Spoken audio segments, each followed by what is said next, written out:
Garage, we are ripping it in the Pontiac T-37.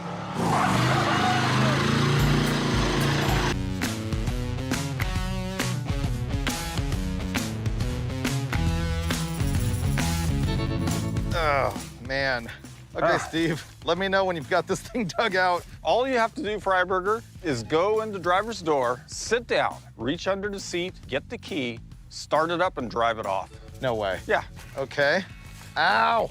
My socks are already full of foxtails. That's why I didn't want to go over here, because all the stuff gets stuck in your socks. Oh, these have thorns. Yeah, that's the part that's even worse.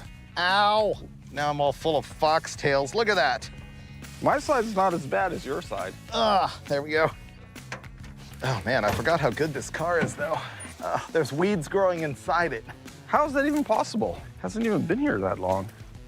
Oh, wow, there's a fuel pump running. This thing might run. I'm telling you, you just drive it away. Is it gonna backfire and set your weeds on fire? I hope not. Whoa! Told you. Unbelievable. Yeah. Okay. No power steering. Oh. Whoa, there's a big hole there. Oh, the trunk lid popped open. Wow, I nailed it. That was way easier than I expected. Oh, yeah. I hope this is low on trans fluid. I know. Something's weird.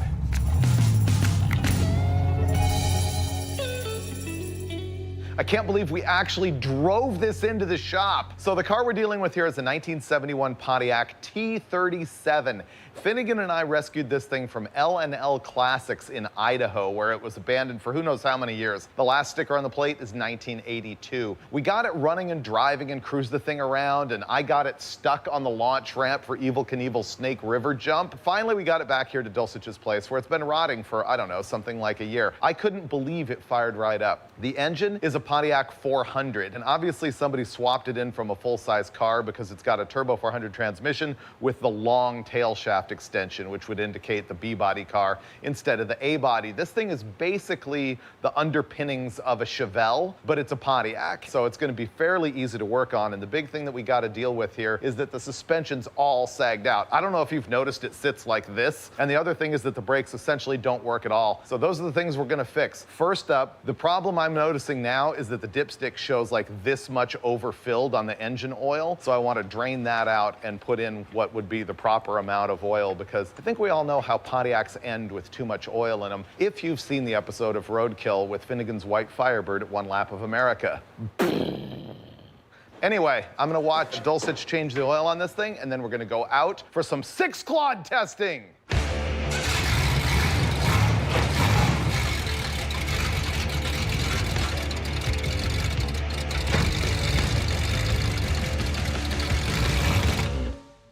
Conked it out.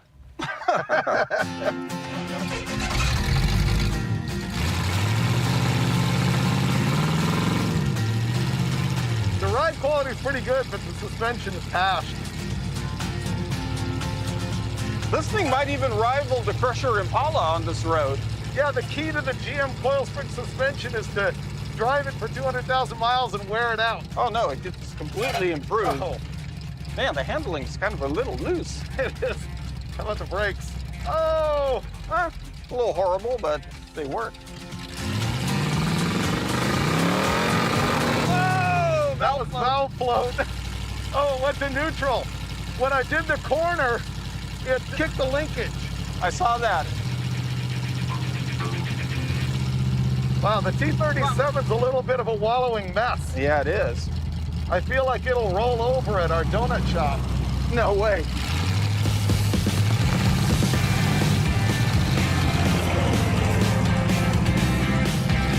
Wow, it handles really good. This is actually pretty nice. You can pull out of it before the dust cloud catches up. We'll be golden.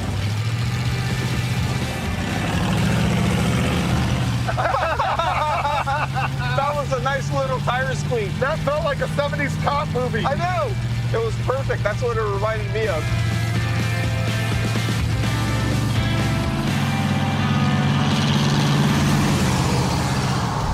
So do you know why it's called a T-37?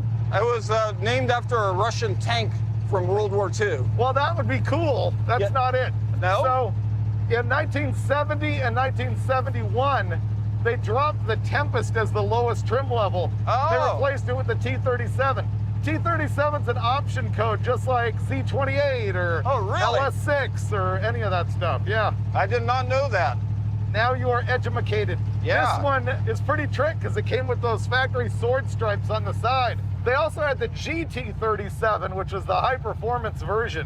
This one's kind of turned into that with the 400 swap. Someone did swap it in. This original 350 car. Wow, this car's awesome.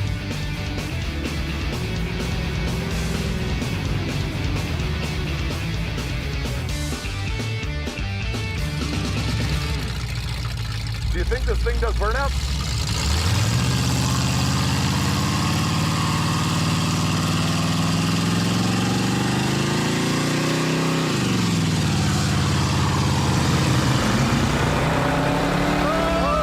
That was really bad wheel hop. Look at it. Oh, yeah. It's a one-legger. Yeah. That's a little embarrassing. Okay. Six-clod. So here's the plan. Cast your mind back to the Vanishing Paint episode when we revisited that 70 Challenger. We came out here and we had to test suspension on it before and after. We did the Roadkill Garage six-clod test. Yeah. Think of a dirt clod as a roadkill pylon, and you'll see that we're about to run a slalom here. Ready, Dulcich? Oh, yeah. More than ready. Okay. I am fully clodded. All right, Dulcich, you're gonna drive because I drove the VP. Okay, man. Looking forward to it. Ooh, this has no seat belts. Oh, that sucks. I've got the steering wheel to hold on to, though. I'm gonna be holding on. All right. Sorry if it seems like I'm dating you or something, but I'm worried about no seatbelt. And now. Oh. I'm holding the transmission. And, okay, 704. That's really good.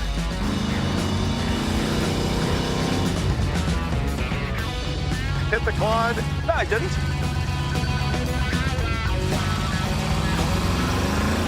That was 681 Okay. with clod penalties. That was already there. You hit a clod. We'll have to review the footage.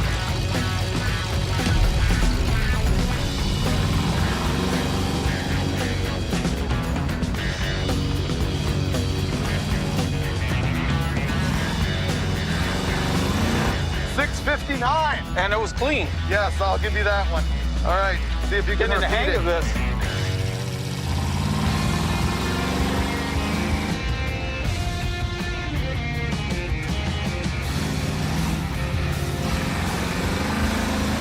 Okay, there you go, 656. Clean. Yeah, yeah. All right, 659 and 656. You one more 650 and I'm calling it. All right.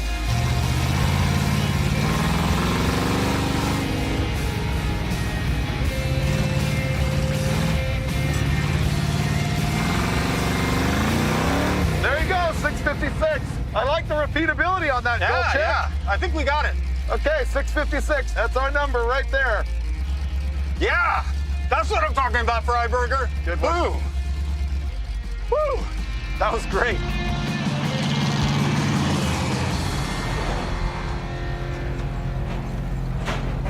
Okay, so we ran the six-clod in 6.55 seconds, so that's our bogey. I'm gonna put our bogey on the wall here. There we go. Let's go get the boxes of stuff and find out what I ordered. All right.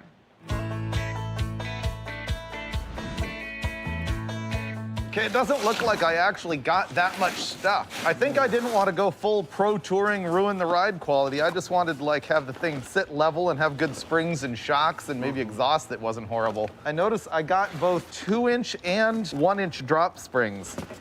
Steve's enjoying that sandwich over there. All right, moment of truth. Is it an assembled spindle and brake assembly? Yes! Okay, that is gonna drop right on. What else do we have? Bilstein shocks. I went all out. So I think what I'm gonna do is start off by measuring the wheel lip height on all 4 corners so that we can tell you people like exactly how much we altered the car with the BMR springs. Wow, that's weird. Both sides are 26. To me, this side of the car really looks like it's leaning down. That's strange. Okay, thing actually sits pretty level.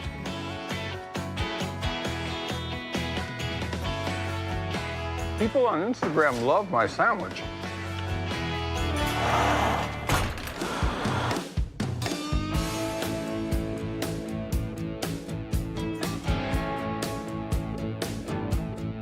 Okay, we're opening the front suspension bag of worms. What I'm trying to show you here is that you don't have to get it right, just get it running. And the suspension version of that is we're not gonna be replacing every bushing and all the ball joints and all the tie rod-ons and everything like that. I'm just gonna fix the biggest disasters, which are the brakes and the springs themselves and the shocks. So what I'm gonna do to begin with is I'm gonna get the whole spindle and brake assembly off so that we can get the spring out, which you gotta be very careful with. Stay tuned for those tips. We're gonna have to take upper ball joint, lower ball joint, brake line, tie rod end, and shock absorber all apart. But I've already run into a problem. I've got the nut loose on the upper ball joint. On the bottom ball joint, the nut won't come loose because the stud in the ball joint is turning with the nut. And I hope I'm gonna show you how to fix it without it being a complete high cursing job, but we'll find out. I'm gonna need Steve to roll that jack in. Guide me in, Freiburger. I will guide you precisely. I know you will.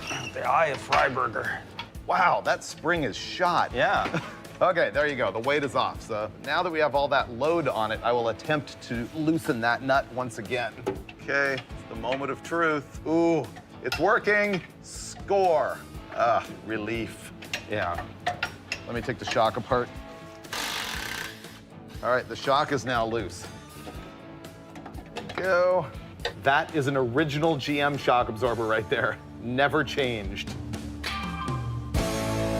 Now we're gonna take the spring out and I'm gonna give you massive safety warnings, and then when we actually do it, it's gonna look like absolutely nothing and you're gonna think that I'm overly paranoid.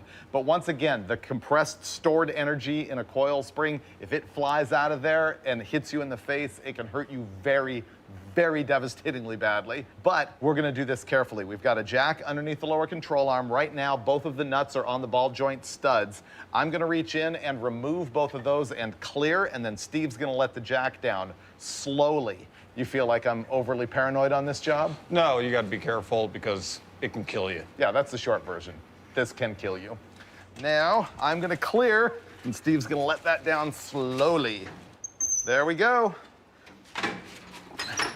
It still has a little tension on it. Yeah, see what I mean when I said that that looked like nothing? That's because we did it carefully. However, this spring is still under tension in there. I'm gonna have to get a pro bar and pop it out of there. And when I do, it can still like fly, bounce, hit you in the face and everything. You gotta be careful, which is why Steve's gonna do it, because Steve is the crowbar master. Boom, comes right out. Well, this side's all done. Now, if I can get Freiburger to work as efficiently on the other side, we'll be done in no time flat. Man, I thought we were gonna get off easy and just slam our new disc brake assembly in place, but unfortunately, I gotta take the drum brakes apart because we need to reuse this steering arm on each side and drill it out to a bigger size. They need to go to 1/2 inch. So I'm gonna be taking this apart. Dulcich already has his apart and he's gonna start hogging holes. There's your steering arm, Steve-O. Thank you. Okay, that's 1 down, 3 to go. I'll just flip this over and get the other hole. And then we're gonna be in business. Stevie Baby's over there at a germ-free distance assembling these doohickeys, and you can see the brand new spindle is on the back there, and that lower hole is gonna go right onto the lower ball joint stud, like so. Next up, we're gonna have to install the coil springs. I've got our original and haggard old spring and our brand new 2-inch drop spring. We decided to install the 2-inch drop instead of the aftermarket 1-inch drop because we assumed that these springs are so sagged out that they're already at least 1 inch lower and that a 1-inch drop spring would probably raise the car. So we're gonna start at the 2-inch drop. However, you can see that the difference in height here is more than 2 inches. What we got going on is this is a much softer spring. The rate of it is gonna make it collapse a whole lot more than this one. I don't know what the numbers are. This isn't science. This is Roadkill Garage. But the lower height is going to also help us get it installed much more easily. The only other thing you need to know is, see how this one is machined or stamped flat on this edge, and this one has a pigtail on it? You want to put the pigtail down because that nestles in the lower control arm, and the flat edge seats up into the frame. So we're going to drop this thing in, and then I'm going to need Steve's help to scrunch the spring up there without dying. It's installed. Boom. That's a big moment. We got the spring in and the spindle installed. What we're gonna do now is basically mock everything up really loosely and just enough so that we can put the car on the ground and check the ride height. So Steve's gonna slam together the rotor and everything on this side, cinch a couple of nuts, not fully tighten them down yet, and I'm gonna go to the other side and do the same thing.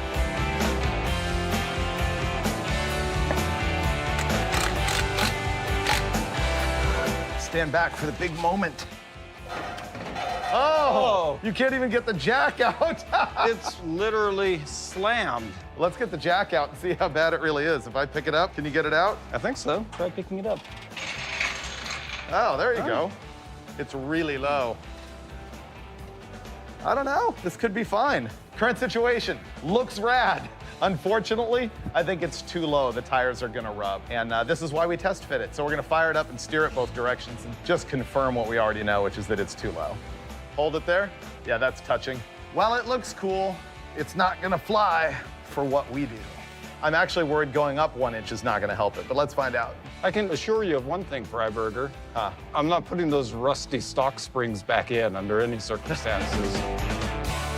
For your information and edification, I thought I would give you the fender lip height with our 2-inch drop springs. Interestingly, on this side, it dropped the car 2.5 inches. On the other side, it's exactly 2 inches. I can't tell you exactly why this side of the car is half an inch lower. It has to have something to do with the way I've got the spring pocket seated or something like that. We do not know how much lower it'll get once it settles, once the spring wears in, once it finds its home in all the pockets and all that stuff. We're never gonna know because we're gonna change it out and lift it back up an inch and find out what the 1-inch drop springs are gonna do. I hope they work. Drop it. Oh yeah, looking pretty good. Seems all right. It's 1/4 inch lower than it was. Wow. I do not understand that. That's 23 inches over here. That's what we had with the 2-inch spring. I find that very hard to believe that we could have screwed that up. We must have put the same spring back in. There's no way. SP034, SP034A. These two are the same part number. How can it have lowered it a different amount on each side? That side of the car is quite a bit heavier than that side of the car. Because I don't know why, but when I put the jack down the center, it'll lift the right side of the car way more than the left. I've got to offset. that tends to indicate that the rear springs are doing something I've got to different. offset the jack almost 6 inches to have both front tires leave the ground evenly. Yeah, that tends to indicate a rear spring situation. So what you're contemplating here or suggesting is to adjust the ride height on the front suspension, we're going to change the rear springs. Yeah. I knew it. It had something to do with the rear springs after all. So remember up front, I was seeing wildly odd measurements and I was like, it's gotta have something to do with the corner balance on the rear springs. Well, easily it's because that rear spring has completely fallen out of its seat and is sitting sideways in the frame. I think it's not an installation problem up front, but we will go ahead and change these rear springs now because this one is just foobar. Okay, let's get the new springs in there and shocks and go for it. Well, it just comes right out. This is interesting. The stock spring is much shorter free height than the aftermarket 1-inch drop spring. I don't know what that really means. We're gonna find out. Hopefully it means that the new one will not fall out like the old one did.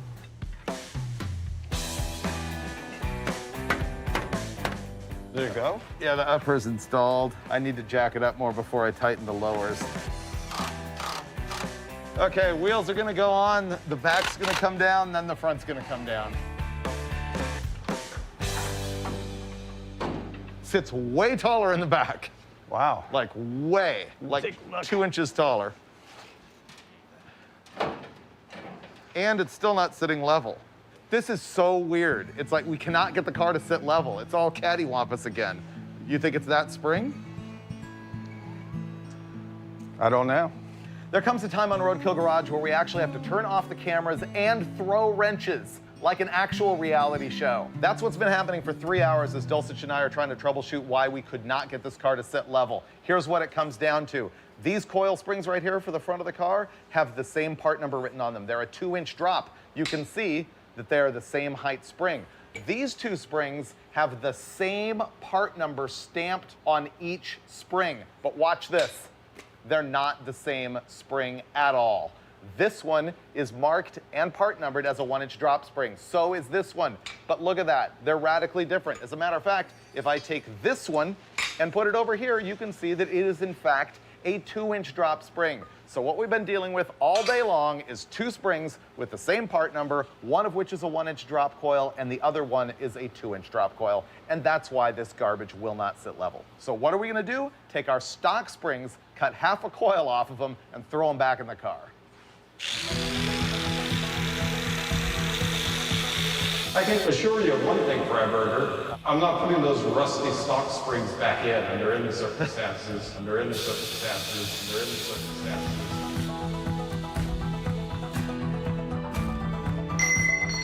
Now he's got half a coil cut off the stock spring, which has now got a much taller free height than those aftermarket ones. And so this is gonna get unfun right now. Ouch. Ow. That hurt my thumb. It's in. This is gonna be our first drop with half a coil cut off the stock front coil springs. I predict it does nothing. Oh, it did drop it. It looks like it. Ooh, we may have nailed it. Really? That would be really good. Oh, dude. The left-hand side of the car is still way lower. Wow, it's way up there. Yeah, that is half an inch higher than it was stock. And this is half an inch lower. So what is going on? There's an inch difference from left to right. Yeah, Do you think it might be in the clocking of that thing? it could be. Because that's the part that hits first, and now it's to the outside where it's Yeah. got less leverage on the lower Yeah, control it's arm. the clocking of this one. Yeah. This is getting to be like Keystone Cops around here, man. I'm getting pretty frustrated. We've had 3 sets of different front coil springs in the car, 2 different sets of rear coil springs, and every time it's lower on that left front. And I keep thinking I've found the solution. First, it was that rear coil spring that was all wedged in there sideways. Second, it was the aftermarket springs that were 2 different heights. Now, we've got these cut stock coils in here and it's doing the same thing. So I'm like racking my brain to try and figure out what is the one variable we're overlooking in all of these scenarios that's making that happen. Dulcich thinks it's just weight. That side of the car is heavier because of the steering gearbox and the battery or whatever. The only thing I've got now is that I know that I have this coil spring clocked in its bottom seat differently than I do on the other side. It was just the way it was easier to install. So I'm gonna undo that and find out if it fixes it. And if it doesn't, I'm gonna swap the springs side to side and find out what happens. And if that doesn't fix it, firebomb. That's all I gotta say. Okay, jack out. That's what you don't wanna have happen.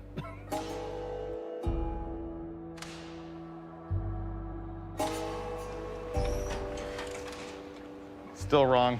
Did it help? This is now half an inch taller than it was when we came in here. And this is half an inch lower than when we came in here. So it did absolutely nothing. Do you want to try rear springs or swap these springs side to side?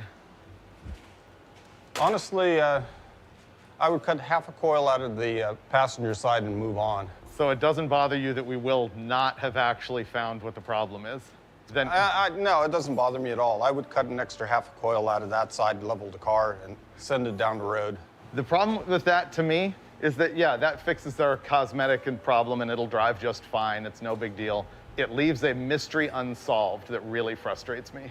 Yeah, but I think that's all psychological because of the Freiburger precision. There's some sort of mental imbalance because one spring would be taller than the other, but that's what the car is asking for. It's saying, So, do this to me, please. so even though these are the exact same springs that we drove in here with and you cut the exact same amount Don't off trust of that them, baseline anymore. why? It just doesn't make any sense, and we all observed that the car was cattywampus at some stage. Even though it measured out perfectly level. I just don't trust that measurement baseline. I just don't. Do me a favor. Let's swap the coil springs side to side. Okay. Because if your theory is correct, it'll raise that side if these springs are not equal. No, the springs are equal. I think this side of the car is just heavier, but we can try it. If you want to eliminate that from the realm of possibility that the spring rate on the right side is slightly more than the spring rate on the left side, even though they're identical coils. 3 different coil springs in the front, same problem every time. Yeah, so chances are better than average that if we swap them side to side, it's The same thing is gonna happen. It's going to do nothing. Yeah, I know. So I think the director would be wise to just cut at this point. this is enraging. Man, I had to just walk away from that front suspension. And in back, we changed to the 1-inch drop springs, and it's still a little too high. In fact, it might even be slightly higher than it was with the worn-out original springs. So I know we have to put the 2-inch drop back here, and I'm just gonna do that to get the satisfaction of getting the job done. All right, down she comes. Hey, Steve. Yeah. I promise I won't be disappointed no matter what happens, okay? Wow, this is like an I love you moment or something. What's going on here, Freiburger? It looks okay over here. Yeah? This is 26 inches, same as it was when we had the stock springs. How about yours? This is 27 1/4. 27 1/4. It's 1.25 inches higher than over here. It's because that front is low. Yeah, you can see the cars. Okay, so next step, swap the spring side to side, and when that doesn't work, we're just gonna go ahead and hack the springs and make it the same and not care. Oh, I like the idea.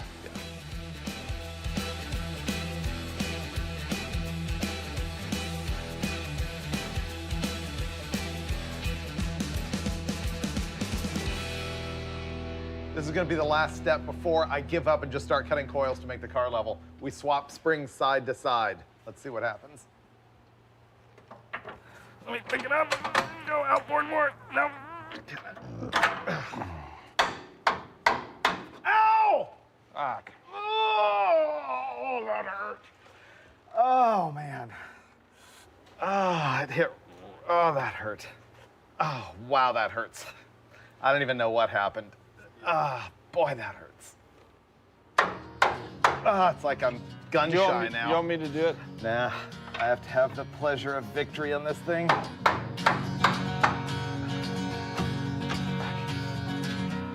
And safety net is on. Oh, I'm just fatigued.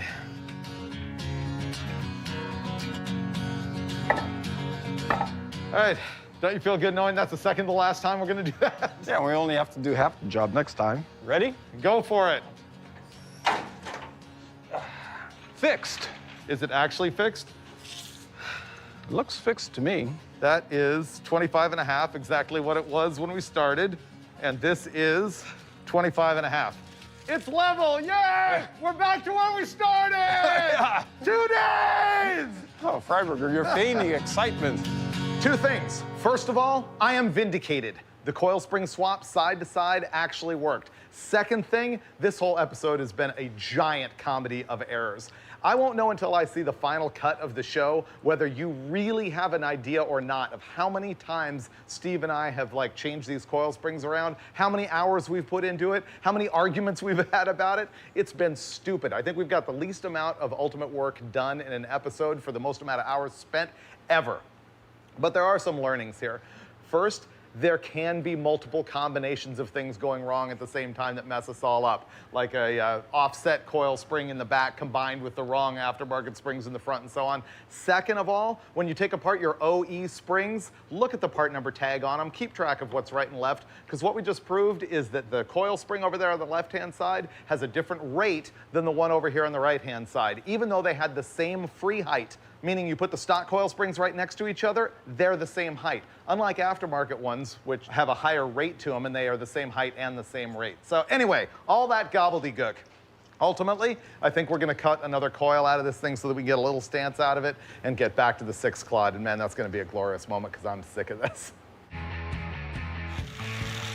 This is the last drop, Steve, no matter what happens. So am I gonna storm out of here in a rage or am I gonna be thrilled? Prepare to be in a rage.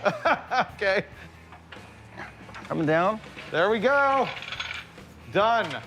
Is it lower? You bet your sweet petunia it is. And then the gas shocks will bring it up a hair. I think we're good. Yay!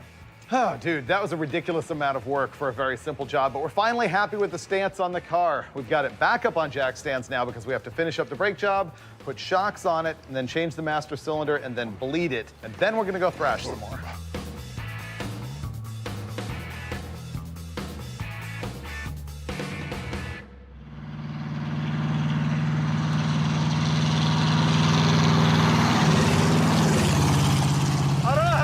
From the driver's seat, but to me it actually makes me feel like it's less of a junker, that it actually feels like it's level. And like when we hit bumps, you don't just feel like the right rear go down. It's like the whole car is more settled, you know what I mean? Yeah, I was just thinking the same thing. Like the rake kind of gives it a more sporty feel from behind the wheel. I mean, this feels like a muscle car. It's not like Grandpa's car with nose up attitude.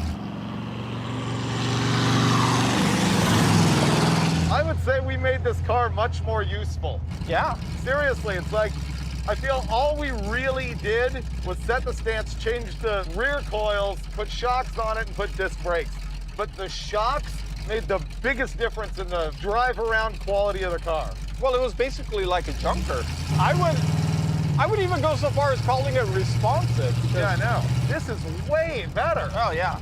Wow. It's nimble. That is just shocks right there. The T-37 has won me over. Well, there's only one way to really prove it.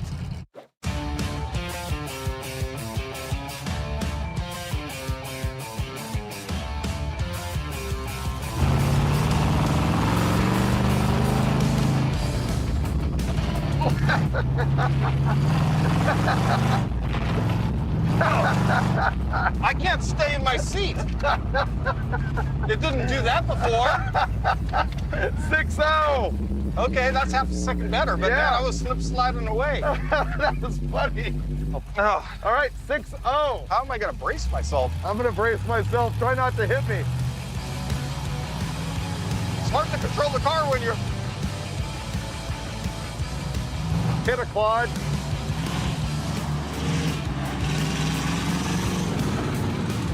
.635. Oh, I thought that was a faster one. All right, I'm wedging myself in. I can't.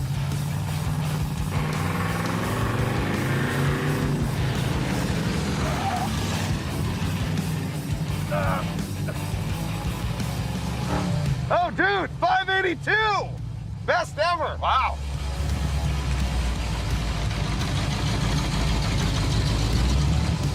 Oh, man. Wow. The Pontiac fears no pothole. Wowee. That Ready, was Steve? super fun. Yeah. That's victory, bro. That was fun. Yeah. This thing is good. I just couldn't believe the tenacity, the grip on the road. Fantastic. You've got low standards, but it is Oh, yeah, really I do. good. We like our Pontiac a lot. I feel like we did less labor on this episode of Roadkill Garage, or less progress mechanically than virtually any time ever, and yet had the greatest result. Oh. It looks better. Yes. It rides way better, and 7/10 improvement in the 6-clod. What can you ask for? Brody this thing out of here, man. All right.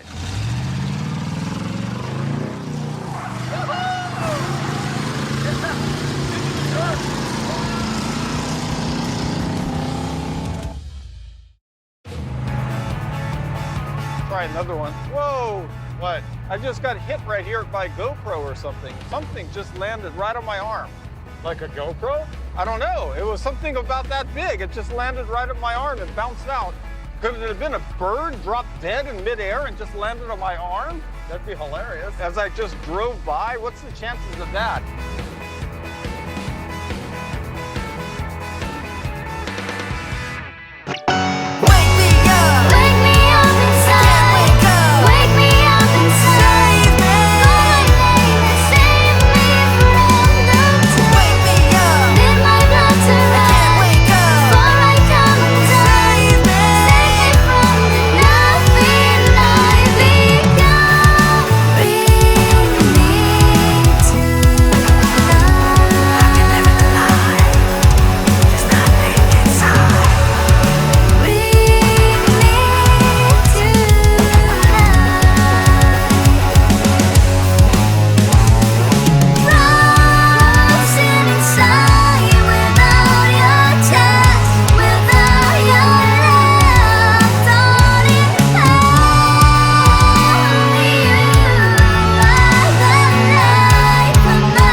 beg your pardon.